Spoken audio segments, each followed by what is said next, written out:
Good evening, everyone. Welcome to IQI Canada Evening Talk. My name is Yousaf Iqbal, country head of Juwai IQI Canada.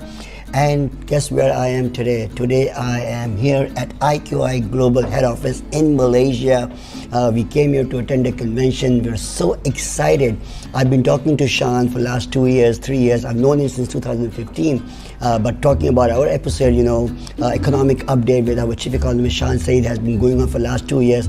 I said, let me take this opportunity of actually having an in-person meeting with Shan and talk about the economic outlook as well. How are you doing, Shan? Welcome to the show. Thank you, Yousaf. Good morning and welcome to KL. Always good to see you. Thank you so much. Thank you so much, Shan. We are all here because of the convention.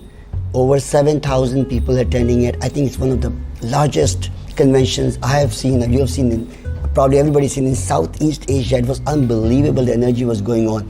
What were your views about this convention?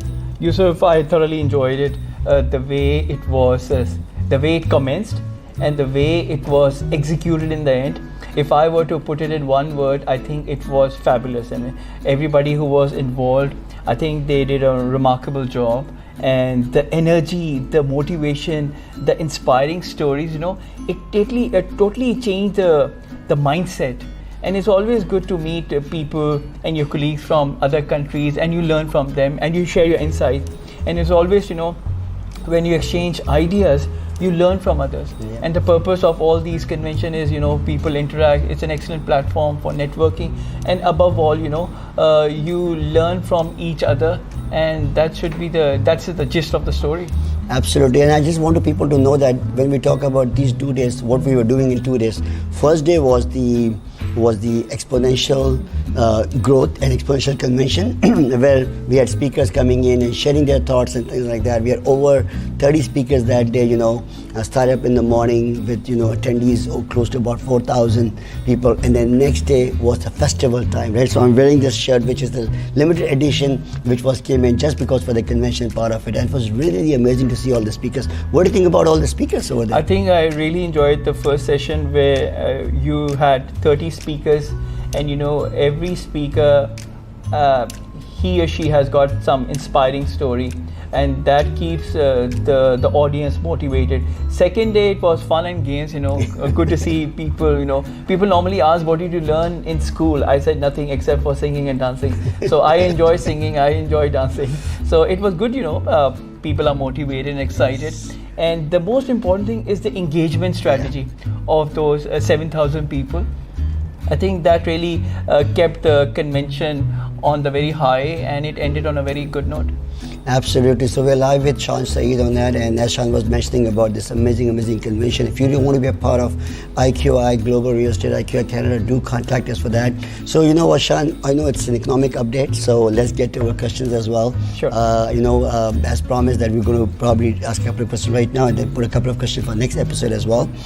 So right now, it was so good to see that all the countries were here, and everybody wants to know what's happening globally, right? How's the investment climate globally? Now you mentioned about last we were talking about the latest issue of the Economist magazine talking about 1970 era of stagflation and tangible assets. Could you please elaborate on that? Yes, I think IQI was perhaps the first one.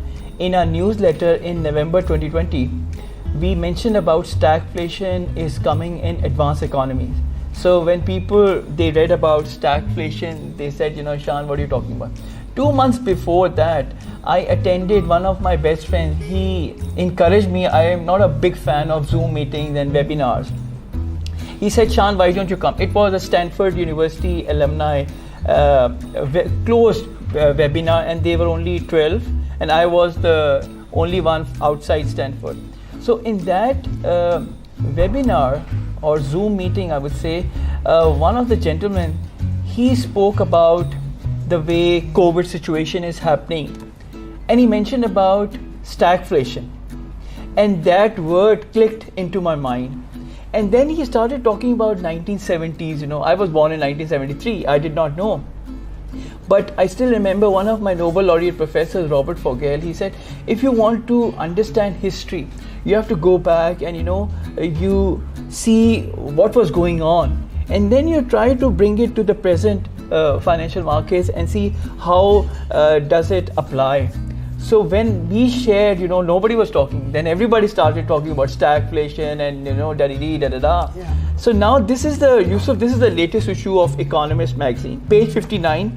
It talks about what happened in 1970s and what customers or investors globally did. Those customers, those sophisticated and smart investors who understand history and economics, they took position in two asset classes, and we have been talking about it for the last 2-3 years. Yes. It has become like monotonous, but it has become very, very relevant in the sense that those sophisticated and smart and savvy investors, they only understand tangible stuff. You can touch the walls of your house, you can touch gold, you can touch silver, oil and gas, farmland, arts, vineyards, all these things have become, they're coming back.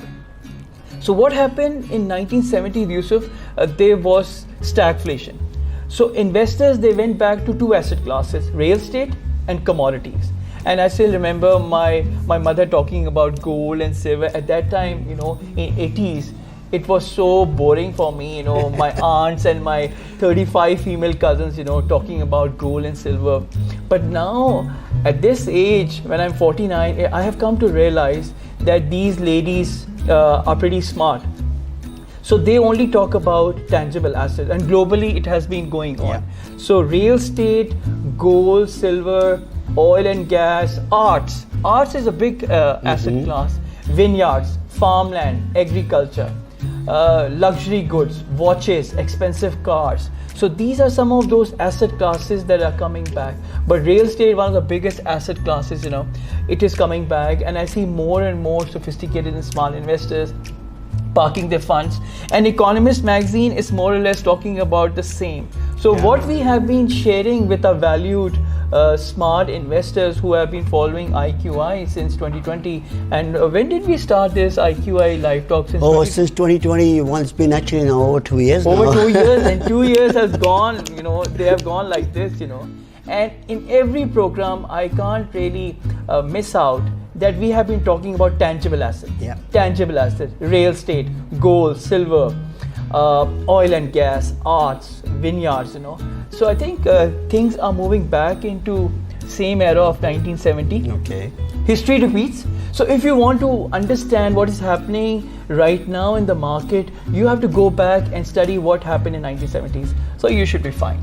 Oh, excellent. So, this is what you're saying, what we started 2 years ago, but I'll tell you what, when I met Shan in 2015, the first time when I met Shan, he's been talking about this since then. So he said, Yousaf, I asked him this question, Shan, where do you think I should invest? And he right away said, tangible asset, Yousaf, go for property, go for gold, go for silver on that. And by the way, as you know, IQI Global Real Estate, we deal in property. So when we talk to you about what's happening globally, we are actually getting a very good insight information, not just about the Canada, but overall globally about the world as well on that. So Shan, thank you so much for this episode. Really appreciate it. I know this is not the end of it. We have a second episode coming as well on that. But before we go, you want to say anything to our audience in Canada? I think what we have been sharing, the markets will stay volatile for the next 2 years. I was invited by SIDC, that is the training arm of Securities Commission, 5 months ago, 19th October.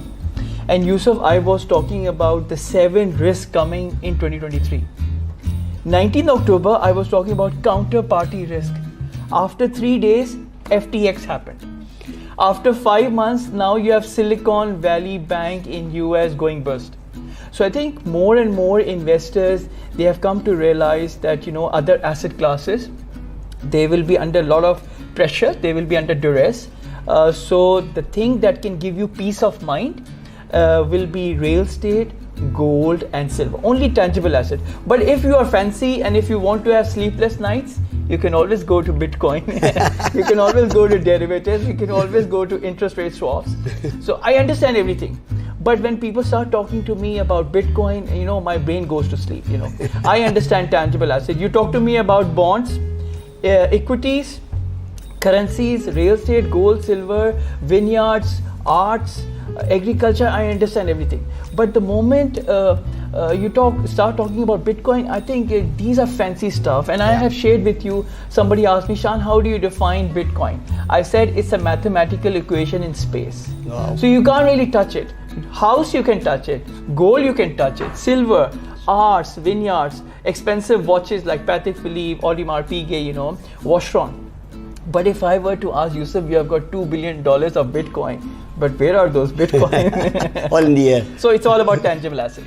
Great. You know what? And what I really liked about that date of 19th October, okay, always remember that, because that was my birthday, and I turned 50. So this date, I know you always remember the date, so always remember 19th October. Yes. With this note, thank you very much, everyone. Really appreciate you guys. If you have any comments, any questions, any concerns, please do let us know. We would like to address that as well. With this note, take care of yourself, and I'm signing off from the head office.